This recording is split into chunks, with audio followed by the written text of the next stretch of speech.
దేవుడు మన నుండి ఏమి ఆశిస్తున్నాడు? ప్రియమైన మిత్రులారా, మన జీవితంలో ఒక ముఖ్యమైన ప్రశ్న ఇది. దేవుడు నిజంగా నా నుండి ఏమి ఆశిస్తున్నాడు? దేవుడు మన నుండి పెద్ద పనులు, గొప్ప పేరు, సంపూర్ణత కోరడం లేదు. ఆయన మన హృదయాన్ని కోరుతున్నాడు. 1. న్యాయంగా జీవించాలి. బైబిల్ చెబుతుంది, మీకా 6:8, న్యాయముగా చేయుట, కరుణను ప్రేమించుట, వినయముగా నీ దేవునితో నడుచుట.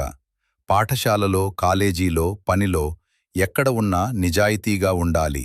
కాపీ చెయ్యకూడదు, అబద్ధం చెప్పకూడదు. ఇదే దేవుడు ఆశించే మొదటి విషయం. 2.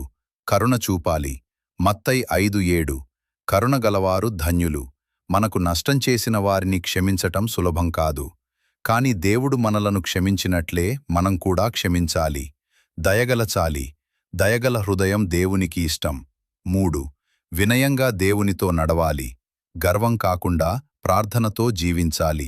దేవుని సహాయం లేకుండా మనం ఏమీ చేయలేమని గుర్తించాలి. 4. ప్రేమించాలి. మత్తయి 22:37-39 వరకు ప్రకారం. దేవునిని సంపూర్ణ హృదయంతో ప్రేమించాలి. మన పొరుగువారిని మనలాగే ప్రేమించాలి. ప్రేమే క్రైస్తవ జీవితం యొక్క కేంద్రం. ముగింపు: దేవుడు మీ నుండి ఆశించేది మంచి హృదయం, నిజాయితీ జీవితం, కరుణగల మనసు, ప్రేమతో నిండిన ప్రవర్తన. దేవుడు మీతో కలిసి నడవాలనుకుంటున్నాడు.